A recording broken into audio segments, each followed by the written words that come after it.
computer. Okay. All right, so it's 12:01. We'll give folks just another couple minutes again to filter in. And then we'll go ahead and get started for our esteemed speaker's presentation.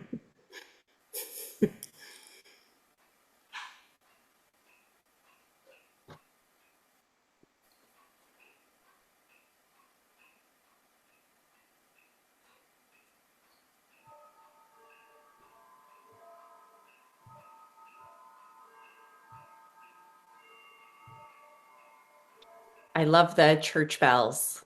Oh, yes, the clock is chiming. It's really nice. All I hear at my place is intermittent trains. Oh, well, outside I hear lots of noises, road noises and construction noises now, unfortunately, but inside I don't hear them so much. So, That's good. Just the church bells. yes, just the Westminster chimes and the clock.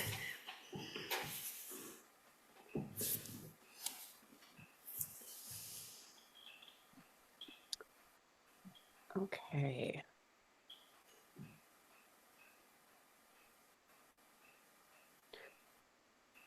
So we'll go ahead and get started. My name is Ruth Burke. I am a board member for the Draft Animal Power Network, and I'm facilitating this year's DAPChats. So thank you all very much for joining us. This is the second 2026 installment of these conversations. Today, our esteemed speaker is Barbara Corson. Barbara Corson has an associate's degree from nursing from the Harrisburg Area Community College, a bachelor's degree in biology from Lebanon Valley College, and a doctor of veterinary medicine degree from the University of Pennsylvania. She completed a residency in large animal veterinary pathology at the New Bolton Center, and that was in 1996, after which she worked as a diagnostic pathologist for the Pennsylvania Department of Agriculture. In 2013, she retired from the PDA and went to work as the historic farmer for the Colonial Pennsylvania Plantation, a 300-year-old farm on the outskirts of Philadelphia. Now retired, Barbara continues to pursue her lifelong interests in historical and educational agriculture as a member of ALFAM, one of our sister organizations that is wonderful, and you should all check it out if you're not familiar. The Draft Animal Power Network, the Farm-Based Education Network, and AIMA. She is the author of numerous papers, articles, presentations, and workshops on the roles of animals, especially cattle and horses, in human and natural history. I had the pleasure of meeting Barb in person and seeing her speak at the World Draft Cattle Symposium in Germany in 2024. And I was just really amazed at the ways that she finds connections and really has devoted her entire career to making a better life for animals, which in turn makes a better life for the humans that care for them as well. So, Barb, we are so excited to have you here today, and I'm going to hand the floor over to you, and you can let me know when you want me to switch slides. Okay, great. And thank you very much for that warm welcome. I am really tickled to be here. This is a great opportunity for me to talk to people that I admire about something that I really am interested in. Animal welfare is really a complex and important subject. And the reason I say it can be an obstacle and an opportunity, let me just explain that animal welfare is something that people care a lot about, but they don't necessarily always know a lot about. So talking about the subject can get people riled up. And riled up people do not always communicate very well. So that's when animal welfare can become an obstacle to communication.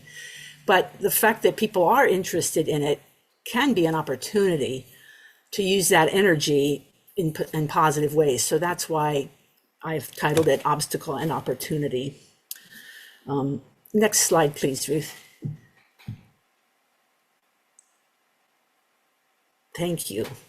I have been a DAPNet member for since 2008, but mostly I've spent my time lurking on the forum I've been less of a lurker and more of an active participant in living history groups like what Ruth mentioned, ALFAM, which is the Association for Living History Farms and Agricultural Museums. So living history strives to preserve the past, skills of the past. And, being a veterinarian and loving farm animals, my interest has been in preserving animal-related skills, which, if you want to think of it, I think every skill that the humans have had since the Neolithic time is based on animals, right? So these are just some pictures of various activities from the past in ALFAM, not just cattle, but also horses and other animals. But over the years, I've been drawn more and more to cattle because I think the skills of managing cattle and the human bovine bond is the one that's most endangered. There's still lots of places where you can learn about horses, but there's getting to be fewer and fewer and fewer resources for somebody who wants to learn how to milk a cow and keep a cow in milk on their small farm. So a lot of my slides focus on cows, but it's not the only animal I'm interested in. Now I'm going to read most of the rest of this, so I'm sorry if it sounds stilted, but I tend to get off on tangents if I try to talk extemporaneously. So next slide, Ruth.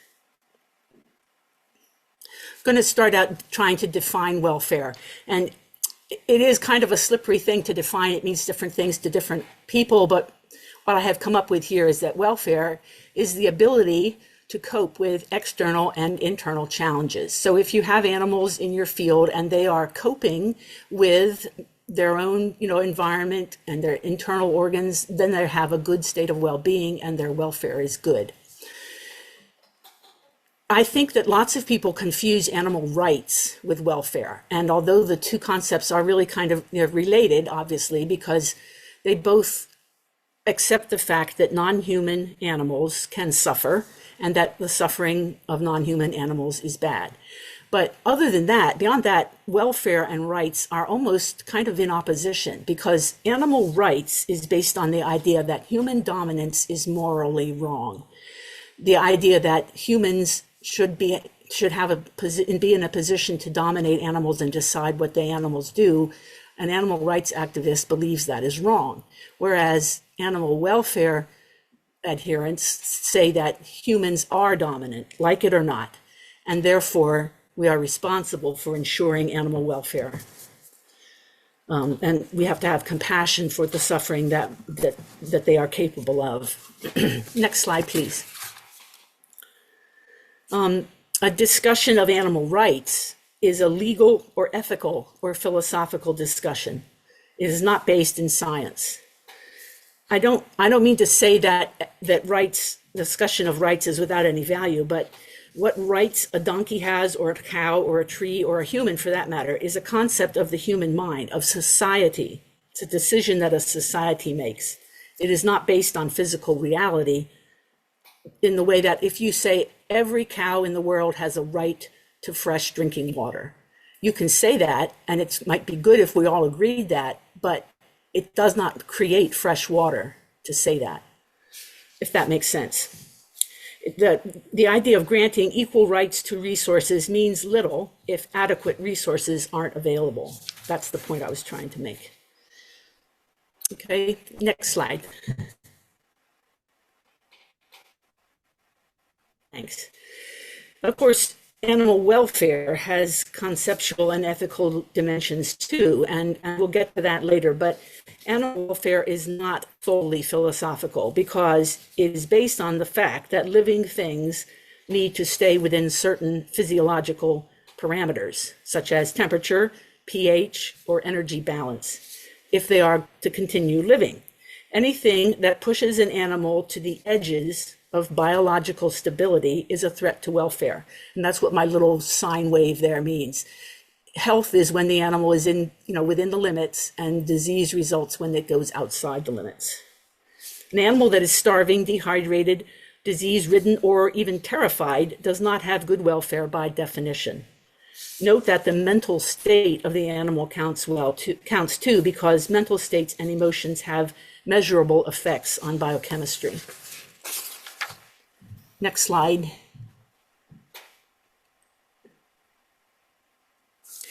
To say that welfare is based on biology is not to say that makes it simple.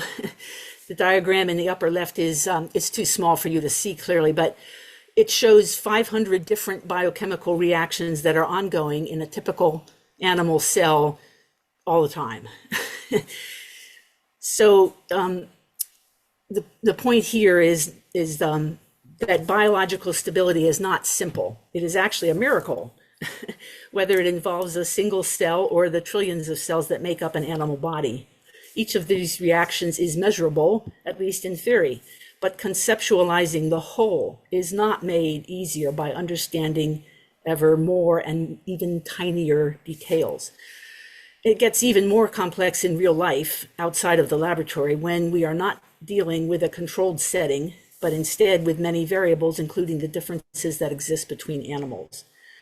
Some animals are well equipped to handle snow, like these cattle, but these same conditions would be likely to disrupt homeostasis, or that balance, in some other animals, for instance, a zebu cow and her calf. In questions of welfare, one size does not fit all.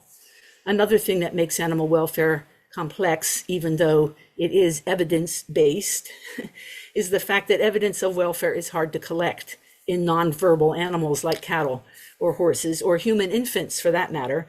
You can't ask a cow or a 6-month-old child, "So, how happy are you? Do you feel well?" Instead, you have to observe the subject. And although there are many diagnostic tools available to pediatricians and to small animal veterinarians, these tools aren't generally available to farmers or large animal vets. No matter how good you are at observing from the outside, you will likely miss things that are happening on the inside. And most farmers have limited time for observing their animals anyway, certainly under industrial farming situation. So the point of this slide is that measuring biological stability or welfare is different. And we can experience this when you post something, you have a reel on Instagram of you driving your horse and somebody comments, "I think that animal is suffering."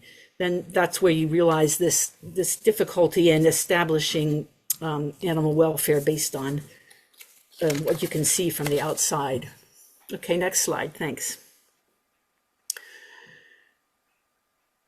So it's difficult, but it's not impossible. And this slide is where I talk about data that can inform us about animal welfare. And those data would include biochemical measurements like blood cortisol or an EEG measuring electrical activity in the brain. That type of data is mostly used in controlled experimental settings. In the field, it's obviously impractical for a number of reasons, including the fact that collecting a blood sample itself will impact the animal's well-being. You can use performance records like milk production or calf mortality or body condition scores or acres in tillage, but how accurately these data would reflect all the parameters of welfare is debatable. I know that this team can plow 2 acres a day, and that tells me something about their well-being, but it doesn't tell me everything. So that's how, production records can be, they can inform us, but they're not an end all. The best way to assess animal welfare is over time by a regular observation of the individual animal's behavior by a motivated and educated human. For example, in a perfect world, the farmer who uses this team on the picture would know the signs of good health in his animals, and he would be motivated, he or she would be motivated to observe them every day, noting whether the animals were sound and had good appetites and whether they came willingly to their work, and so forth. If there were deviations from this, he would be especially observant the next day to see if the signs persisted. Behavior science rule of thumb here: if behavior is significant, it will be repeated.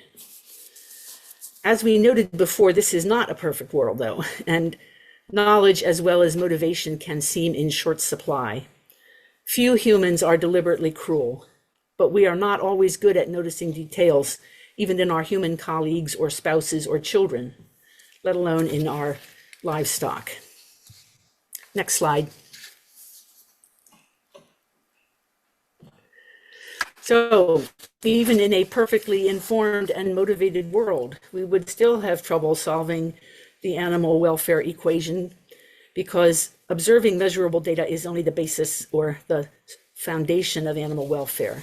Once you have the measurements or observations, then you have to interpret them.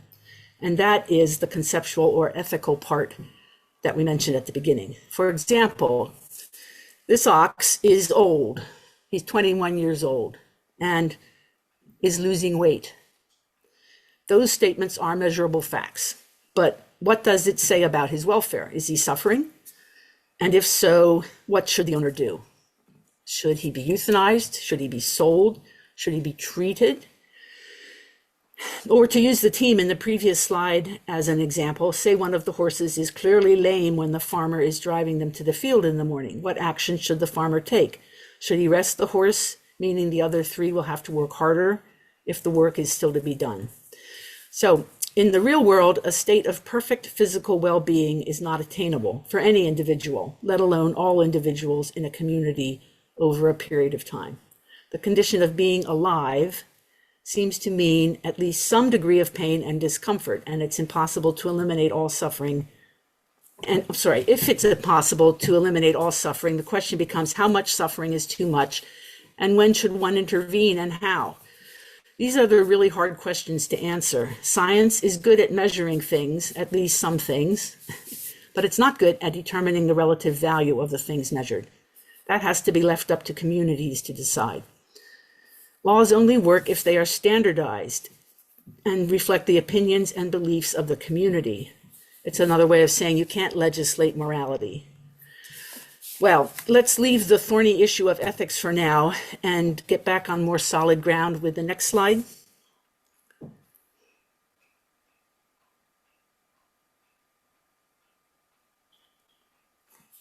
It's not advanced. There it is. Good. Okay.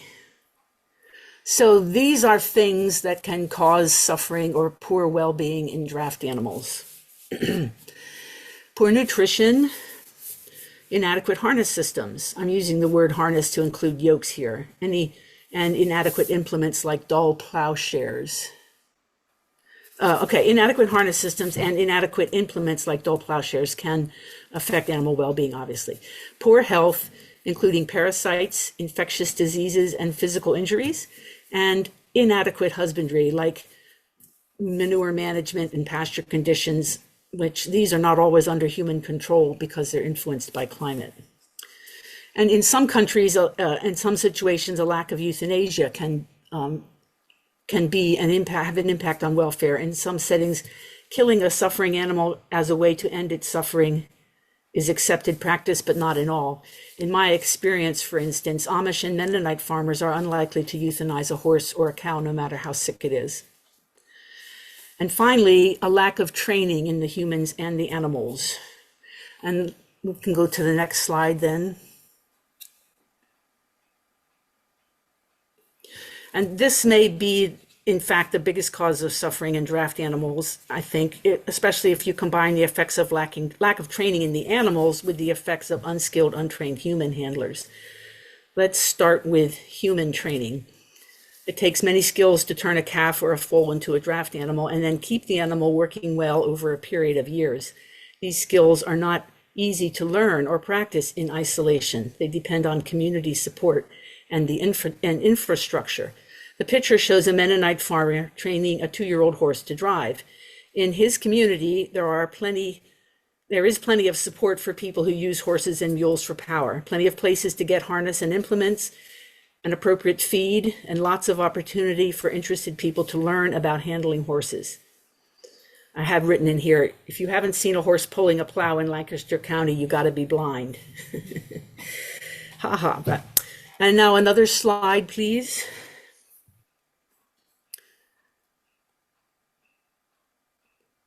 Oh, that one's maybe out of order. Is there another one in between there? Go to the next slide and see what that one is. that one was going to be my next slide. I'm not sure how I got it out of order, but anyway, I was talking about infrastructure with the horse training, and the infrastructure is different when it comes to draft cattle, at least around here in Pennsylvania. Oxen obviously were important in the past, but they are not rarely seen in this area, or I guess anywhere really except New England. And they're primarily, well, this might not be true, but I think of them as a hobby even there. There aren't very many working teams of oxen compared to how many working teams of horses there are in Lancaster County, I guess is what I'm saying. Anyway, it can be, what that means is it's hard to find the things you need to use oxen, including a mentor and equipment and veterinary care. You know, veterinarians don't want to come out and treat a single ox. They want to come out and palpate a whole herd of Holstein cows, right?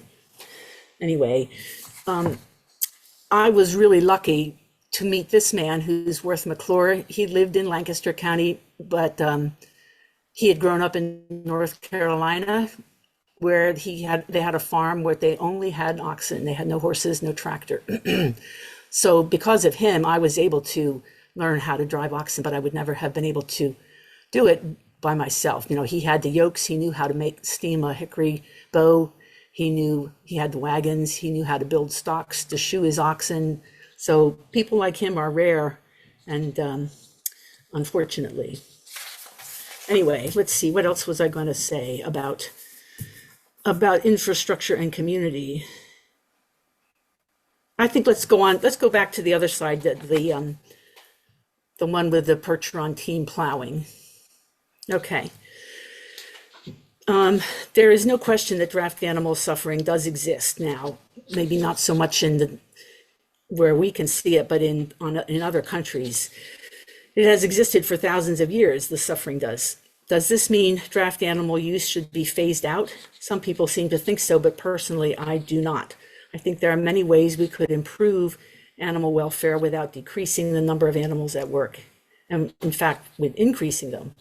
And one way, of course, would be to help the owners of draft animals by offering education in animal husbandry and other resources that fit within their cultural framework. Improved animal welfare can start a positive feedback loop and be its own reward when it results in draft animals that are more productive, longer lived, and easier to work with. I should interject here that this presentation was originally written for another living history group called IEMA that is international, and this was written and given to draft animal people in India.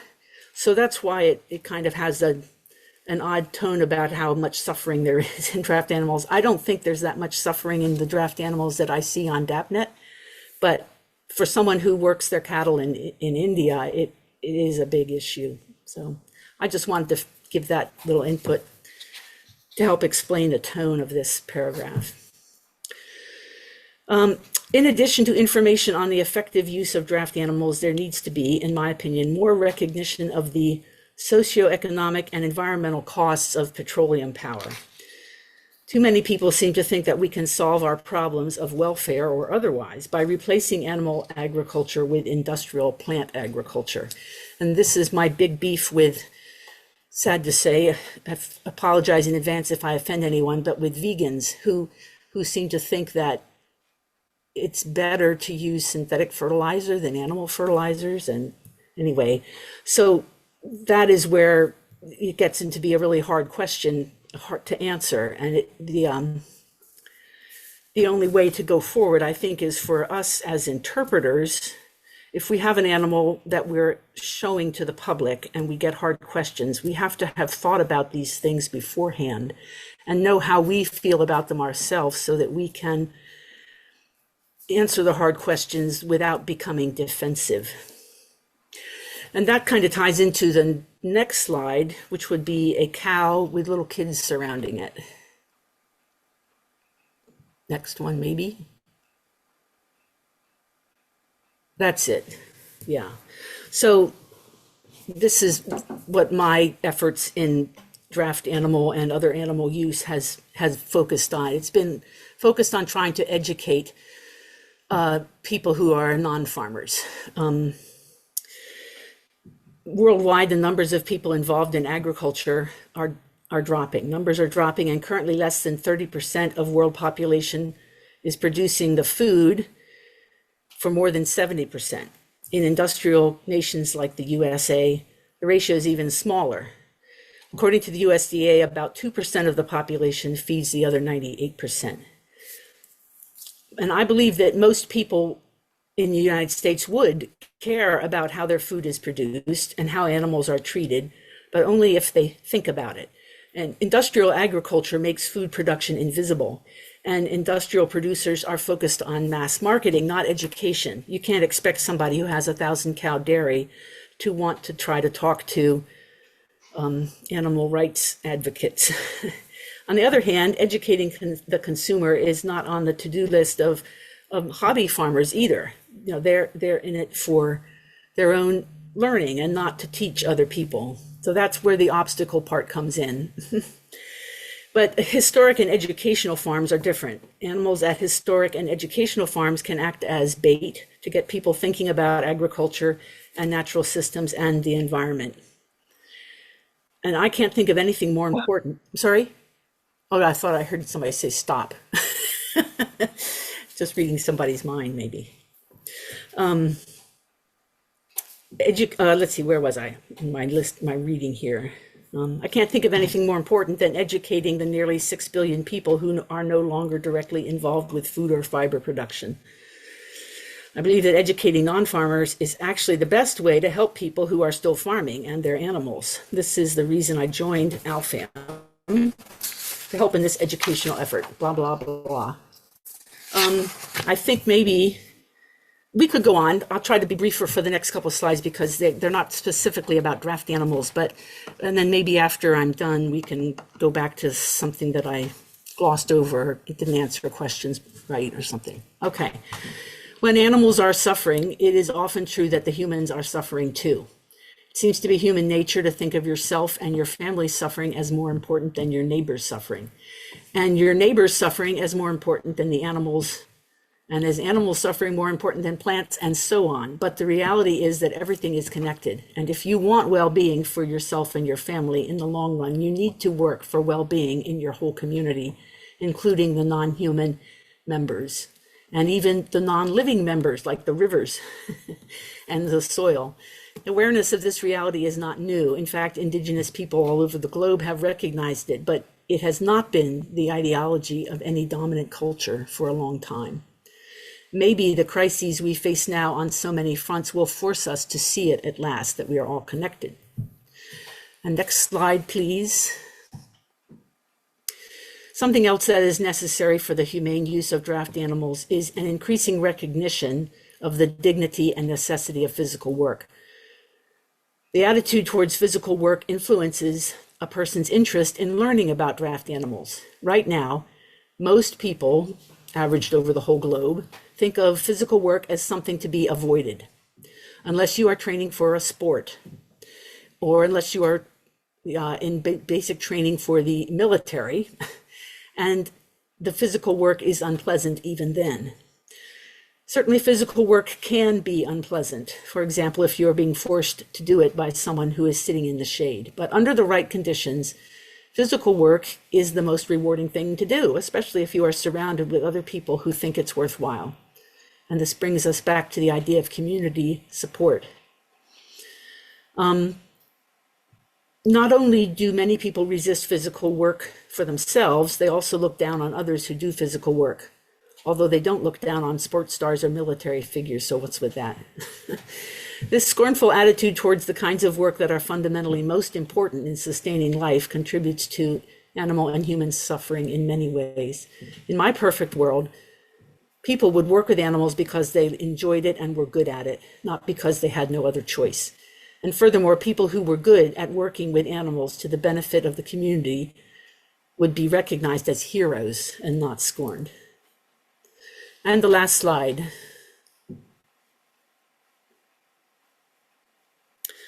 Okay, animal welfare and human welfare are linked physically and for many of us metaphysically as well. What we do to the non-human world, we do to ourselves in the long run.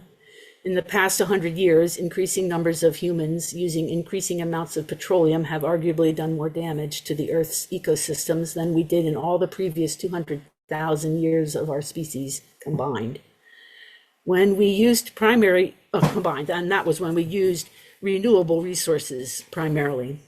Clearly, we need to change some things, and animal power can be part of the solution, but it won't be easy. It will require consensus and working together. In many places around the world, divisions and polarization are preventing us from working together. But actually, there is still a lot we agree on. Hardly anyone would say that. Almost everyone would say suffering should be diminished if possible. We just don't agree on what's possible yet. We need to communicate more between different groups, and that's why organizations like ALFAM and DAPNet are valuable. And I just want to say thank you for the opportunity to participate in what I hope will be an ongoing discussion. The end. Awesome. Thank you so, so much. Well, now we get to go back and just talk about it instead of listening to me drone on. Oh God, no, you are not, you were like, this is like music to my ears. Oh, good. Yeah, I Thank mean, you. everything that you talked about just resonated really deeply with me. And yeah, and I'm Thank sure you. everybody in the audience. Is there a particular slide that you would like to go back to? Anybody? Anyone? I don't know.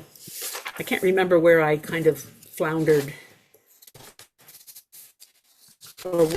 And I don't know what might have been less clear or confusing to anybody who was listening. I can say that I can write this paper up and have it available for anybody who wants to read it. You know, I could send it as a Word document or something like that. Yeah, that If would. somebody wanted to go through it again. And I guess that there is the recording, so that will be available at some point. Yeah, I mean, I again, like everything that you said resonated really, really deeply with me.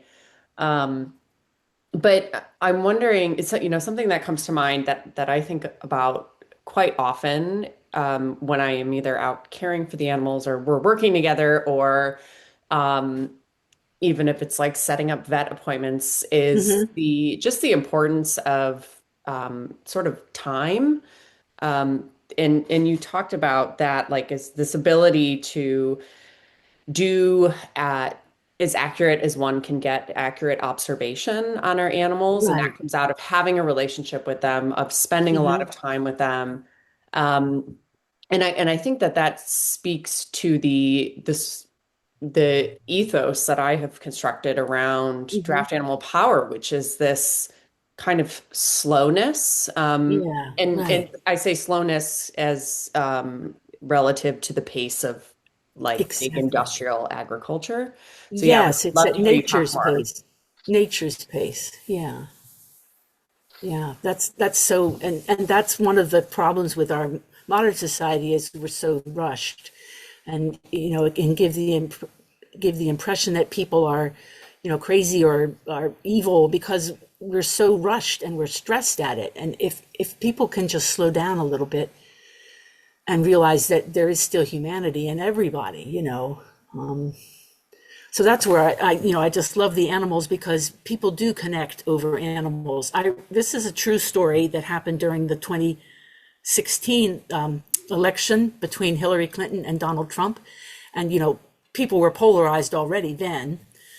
It's maybe even worse now, but what some behavior, some psychology students at a university did an experiment where they wore the opposing t-shirt. Like, so they would go to a Clinton rally wearing a Trump t-shirt, and they'd go to a Trump rally wearing a Clinton t-shirt. And then they had a dog on a leash, a golden retriever, and they would walk up to somebody who was looking like they were really into the political rally, rah, rah, rah, Hillary, rah, rah, rah, Trump.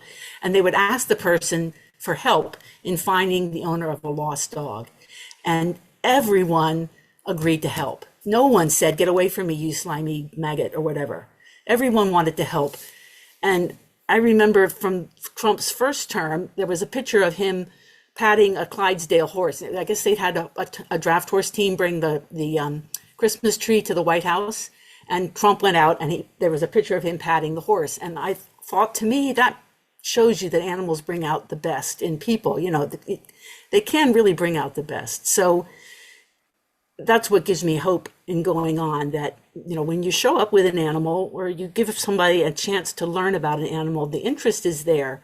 And it's just so hard to get past the things that are stressing us and making us feel, you know, anxious and angry and fearful. And so, and it's really tempting to just want to stay on your farm and relax into that relationship you have with your own animal. And but I'm able to do that because where I live, it's just, you know, I grew up with dairy farms and now there's just nothing but development. So right from the start, I was just felt driven to try to get people to see what is going on. And the animals really helped me. You know, that picture of the little children swarming around that cow. They know more about dinosaurs than they know about cows, you know. So, and when I go out with a cow or a bovine of some kind, the people are really interested, and they do ask hard questions sometimes. Sometimes they'll just say, "Does she sleep standing up?" And that's easy to answer. But other times they say things like, "What's going to happen to her when she doesn't give milk anymore? Will you eat her?" And then, you know, just having one person talking to one person, it's easy to get through it. You know, you can say, "Well, what do you think we should do? Do you think we should just all depend on petroleum forever?" And you know, then they respond. But it's when it's just one person and 1,000 people yelling at you, it's just impossible to deal with it. So I think that the change is going to have to happen from, you know, us as individuals going up. It's not going to happen from the top down, you know. So, but I want to the picture. go ahead. Go ahead. Somebody. I was just gonna say when you after you wrap up your thought, if we want to open up the floor, any like thoughts, comments, questions, Oh yeah, from the please group. open up the floor. Open up the floor. Or if not, people just want to think about it. I know sometimes after I've listened to a talk, or I don't really have any questions yet. I want to think about it and think about where the gaps are. I have to think about where the gaps in my understanding are. So I have to admit that I am sitting in Barb's house in another room. And so she can probably hear my audio through her speakers. But I wanted to say that um, we had a tremendous conversation about this before she came on. It was really interesting talking about how somebody could have a belief about something, and then we had a whole discussion about what ethics was and then what morality was, and we had to look up what ethics was to be able to understand it from that point of view. But when you understand, when you have a decision whether something's right or wrong, then you have to figure out whether that is doable or not. It was very interesting. And when it comes down to animal welfare and how the public comes up and talks to, sometimes the public is very pushy. They want to state their opinion before finding out what's happening. And that's how I was wondering, you know, and of course, that's what I talked to Barb about beforehand. But, you know, what do you do? And she had a very open answer about, well, it's the more we talk about it, the more, and then the more we understand. And she said it in the talk, the more we understand about our animals and our decisions, the better we can have a good conversation with the public. And if, you know, whether we're on social media or live, Barb's thoughts about knowing what you believe and then why is very important. And I just wanted to thank her. In case nobody really thinks about it enough, it's really informative to know what you believe, why, and be able to talk about it to somebody who doesn't want to hear it.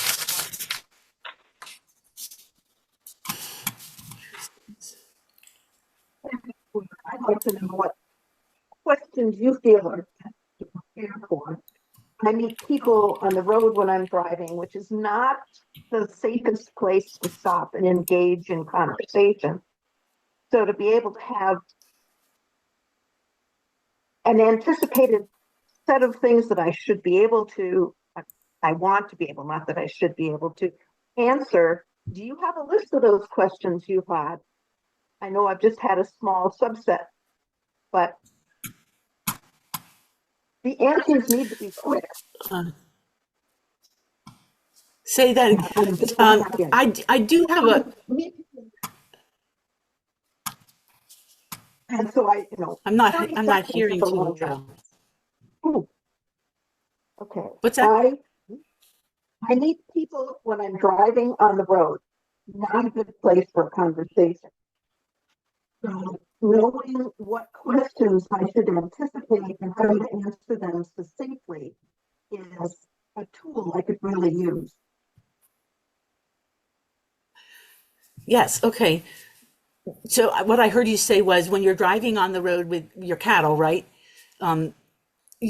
People come up and ask you questions, and I'm imagining they ask questions like, "Are those cows?" And you have to say, "No, they're oxen," or they might say, "Why are you doing that?" And is that sort of the questions you get, or is it cruel? Isn't it cruel isn't it better just to leave them in the field? And well, those are some of the questions that I think I would be inclined to.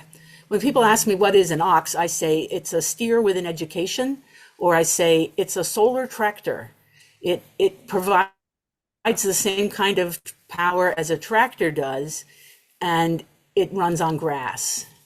And people who say, why don't you just use a tractor? Then I have, one saying that I like is, well, this animal runs on local fuel. It doesn't have to come from any corporation. I can, my neighbors can grow the fuel for this animal, and he's manufactured locally too. He came from the farm next door, and I'm never going to go out in the garage and find a baby tractor out there. So, and people laugh about that. But it is really true that if you have your own source of power, then you are independent of what so much of the world is not independent. You know what I mean? That's how the people in power have their power, is because we are dependent on petroleum. So to the degree that we are dependent on that, we are helping them stay in power. But you can't get into that with, those are not soundbite messages. So sometimes people would say, isn't it cruel? And I say, no, he's my friend, he's my colleague, we hang out together. He gets bored too, or I say, I'm listening to him all the time and trying to make sure he's having a good time. If he doesn't want to come out with me, he doesn't have to.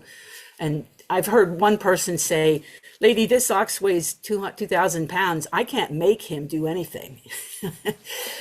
So, that's a little bit more blunt, but it does kind of get across the point that it's a cooperative venue. And sometimes if I have never had anybody face to face be real strident with me about, that's stupid, you should just get a tractor. But online, you do see people like that who say all the time, that's dumb. In this day and age, you should just have a tractor. And then the response that I reply to people even on social media. I try not to buy into their rant, but I try to respond as if they were there in person with me. And I try to rephrase their question. One time somebody said something like, well, I think you should just go to hell or something like that. And I said, that sounds really mean. Did you mean to be mean? And he wrote back and he said, no, you're right. I didn't mean to be that mean. So, sometimes even on social media, if you respond to people humanly, they react. I don't know if that at all answers your question, but when I would take a cow to different sites, typically the most common question was, what is it? Is it a bull? So I had, an answer, this is a cow and this is I had them all printed out. So it was like a little booklet of frequently asked questions about the cow. And one of them was, what's her name? And one of them was,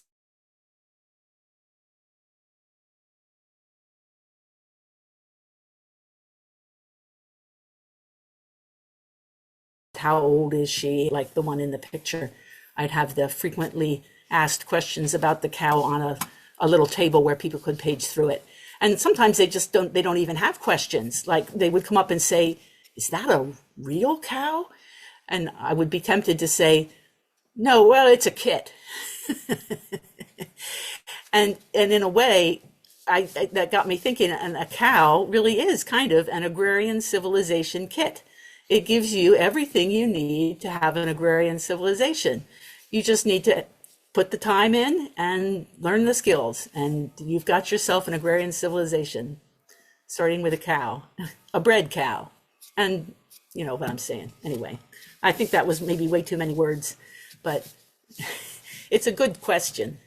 You know, how do we answer when people come up to us? Cosette, you've got your hand up. Can you hear me all Hi, right? Cosette. Oh, fine, Yes. fine, good. It's nice to see all of you. That was just great. And you know what I wanted to ask Barb is most of the things that I've read about Amish farmers in Lancaster County or otherwise have always been very favorable to the efficiency of their farming. And a big contribution to that is the draft animals that they use. And since you know, I think, quite a few Amish farmers, how much attention do you think that they pay to the idea that their animals are simply really in good health, and also to the quality of the equipment and the good fit of the equipment? How generally speaking, Well, attentive that's a are very good they to question. that? It's about, I used to think about this a lot. And I mean, I worked for a year in a dairy practice in Lancaster County. So I was on a lot of different Amish and Mennonite farms. And we saw their use of horses and cattle. And my impression was that it was about the same way that non-Amish people manage their cars, that some people really are proud of their cars and want them to be beautifully taken care of, and others don't. Others just use them until the car falls apart and then they get another car. So there is really a wide range. And to be Amish, your first value has to be God and religion. And the Amish and Mennonites do largely think that animals and nature are put here for humans to use. But that doesn't mean that they don't want to eliminate animal suffering. And most of them, I haven't met any that would say that it's a good thing that an animal suffers. I remember once working, this is kind of off the story, but maybe it's a good illustration. I was on an Amish farm, and there were lots of barn cats around, and there was one little kitten that had been stepped on or crushed or somehow. Anyway, it was paralyzed from like its rib cage back. And it was dragging itself around, and yet it was still trying to play with bits of stuff on it. And I started to almost cry. And I was staring at this kitten in grief and pity at the fact that it was still trying to live and play while it was half crushed. And the Amish man saw me, and he thought I was kind of just laughing. He said, "Yeah, that kitten's about half cute sometimes." And I thought, number one, it was really black humor that he said it was half cute, because it was crushed. And number two, you know, he looked on that kitten and he didn't feel sad. He felt like, oh yeah, it's still half alive. That's good. So it was just a really, you know, kind of a painful insight into how different people are. It wasn't that he was on purpose torturing the kitten. It just, you know, it was just the way God managed things to him. And come to think of that, on that same farm, another visit, I said, "Oh, where's your littlest girl? Where's little I don't know, her name was Linda. Where's little Linda? Oh, she fell off of the hay wagon and was crushed." And there was no, you know, like we're still trying to get over it. You know, it's God's will. So that it's just a really different way of looking at things. And that's how I'm sure, you know, people in third world countries, they're more worried about themselves and their children's suffering and their neighbors' suffering than they are about the animals. But by helping them, making it easier for them to to see their animals and, making it worthwhile. If you harness your donkey more humanely, your donkey will live longer and, work harder for you and that sort of thing. It's a way to the same end. Does that answer your question, Cosette? Absolutely. Thanks a lot. Okay.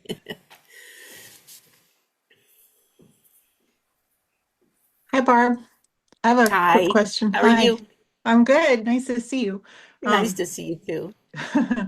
um, I am still working with my little draft horse, Ginger, who's getting Yeah. older. She's in her 26th year now and has Wow. some mild arthritis, the vet Mhm. says. She doesn't think it's very bad. And Yeah. I'm hoping to continue working with her. She Yeah. worked well all through the fall. In the wintertime, she gets a bit touchy and she's got a very shaggy coat. Anyway, Yeah. she definitely communicates to me that there's some sort of discomfort in her, but I largely think she's very comfortable. She moves beautifully and she Yeah. she has a track system that she frolics on and plays, and she definitely seems happy.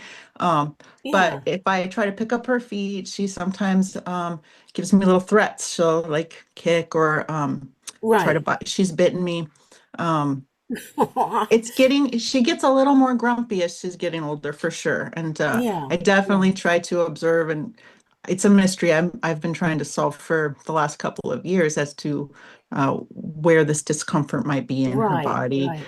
Or is she just being a sassy mare pony? I don't know, but I think there's more to it than Yeah. that. Anyway, Right. Right. maybe you could speak to I really have high hopes that she will accept the collar, and she can definitely tell me when she's not into things, but Yes. and I Right. try to be Right. a good listener and work with her, but also Yeah. there's a large desire Good. in me to continue doing that kind of work. I don't know that I'll get another horse after her. I'm getting older too. Oh. So um Yeah. Yeah. Well, I you're don't not old really compared know. to me. Oh well, Yeah. yeah, Well, we'll yeah. see. Yeah. Anyway, if you have any thoughts on how I can make sure that her welfare, of course, is of huge importance to Yes, me. I don't absolutely. want her to Right. be harmed in any way by Right. Right. working with her. Yeah. And I try not to ask too much of her. Yeah. She's always seems very willing, but Yeah. That's the main thing I would think. The fact that she doesn't want to pick up her feet may not mean necessarily that her legs hurt. I mhm, mean, that's one thing that it could mean, but the fact that she also runs and plays, I mean, a pain in her jaw might even make her not want you to pick up her feet or anything like that. So mhm, I would say if you try putting the collar on her and she doesn't object, and that's her way of saying she doesn't mind having that relationship with you where you are working with her. mhm. You know what I mean? Even if you Yeah. can't pick up her feet. I mean, there's So, lots and lots of workhorses who won't allow their feet to be handled, especially in the oh, Amish way, but they oh, still work. yeah. So Well, so I can get her to do almost anything with a Scooby snack, with a little hay pellet and or a carrot piece in yes, my pocket. yes, And a lot of right. times that's how I persuade her to see if she actually um is just being grumpy with me, or if she anyway. Yes, But I don't right, want to I right, don't want to right, put her in a position of where she takes the carrot, puts the collar on, and yeah, I just I right. yeah, It's really hard. okay, There aren't any black and white easy answers, but yeah, like you suggested, you ask for input on it, and that's what I mean. I don't have an old horse right now. My horses are younger, but I do have an old cow who's hmm still in milk. hmm And some mornings she acts like she's thinking, you know what, I'm really kind of tired of this. And then yeah, I think, is she going to do, if she does this again tomorrow, maybe it is time to stop milking her. hmm But so it's a decision we're making, from day to day. yeah, yeah, So, yeah. That I heard you say earlier in your talk about if the behavior is repeated, then there's so. right, right, And it right. seems to come and go with her. She just has Yeah. moods like I do too, I guess. Yes, exactly, right. I And, just wish she could when, actually tell me that she's stiff here or where or Right, what. exactly. Or I just have a headache. I'm in a bad mood. Don't I'm just mess with me. That sort yeah, of thing, yeah. or whatever. Right. Um, anyway, thank you for your talk. It's really wonderful, the subject that you're Oh, speaking on for all of us. thanks for being here. Yeah, Yeah. thanks for your being here and input. Yeah. Mm. Well, it wasn't quite an hour, but almost. Yeah, any I other didn't know you could make questions? those things flight. That's really cool. Leaving the screen. Barb, if you haven't read, or any, I guess anybody, let me see if I can get this to, this is a book by Vinciane Desprez. It's called "What Would Animals Say If We Asked the Right Questions?" And Barb, I Oh, know you wow, are good a question. voracious reader. If this is not on your, I have let me put my face I next have to not it. read that Okay. yet. I could send this out to you and anybody in the group. But there is a great chapter. So she goes through the alphabet, and it's, L is for laboratory, O is for oeuvre, P is for pretenders. But there's a fantastic chapter, W is for work. And Vincent Desprez is in conversation with Jocelyn Portia, who's a French sociologist who has looked at our sort of psychological formations around ideas of work. And that it's W for work. Why do we think that cows don't do anything? But I just wanted to read a Mhm. quick passage from it. And this is the sociologist Jocelyn Portia's writing. To think the question of work obliges one to consider animals as other than victims or natural and cultural idiots that need to be liberated despite themselves. And then Desprez writes, the Mm, illusion is clear. She addresses herself to liberationists, to those who she says want to, quote, liberate the world of animals, understood here as ridding the world of animals. This critique indicates a particular stance that Portia adopts in mhm. her work, that of always thinking about humans and animals, farmers and their beasts together. To no longer consider animals as victims is to think of a relation as capable of being other than an exploitative one. At the same time, it is to think a relation in which animals, because they are not natural or cultural idiots, actively implicate themselves, give, receive, exchange, and because it's not exploitative, that farmers give, receive, exchange, and grow along with their animals. Yes, that's very nice. I'll have to look that book up. Yeah, I'll send it to you. It's a wonderful text, and that I've read. Jocelyn Portia has a couple books that I will also send to you that are just wonderful. And I think that idea of sort of shedding off the sort of hierarchy that one assumes and is communicated in so many ways through our Western cultural values. Right, Um, right. uh, Yeah. in looking at our animals as coworkers, really as in some ways like equals for whom we are responsible for. Um, Yes. yeah, I think it's just a real. It's for me that is the way that it becomes really easy to talk with the public about welfare, where it's like, well, Hmm. like that big old piece of wood on your oxen looks really painful. So it's like, okay, well, Hmm. like let me remind you that I am the most invested in the well-being of these critters. Right, I can't come out and do right. events And like welfare this if they're is not not in good government. shape, right? So Right, yes, right. I really appreciate the points that you made about having a chance to think about some of those questions and think about our own positions towards these issues, and then being able to communicate those ideally quickly and clearly and with generosity to the public. Yeah. Compassion for all of us, all of us. That's lovely. Awesome. Well, thank you. Thank you. Thank you. Thank Thank you. you. That was just wonderful. Thank Yeah, you. I hope you write a book. I think you need to write a book. I will buy your book. Well, thank you. Oh, you're very sweet. So, yeah, thank you It's again. very nice to have you in my community, to be part of your community.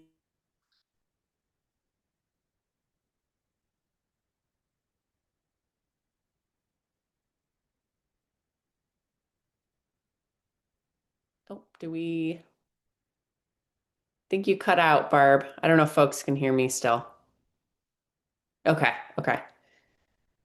All right. Well, the joys of, the internet in semi-rural places.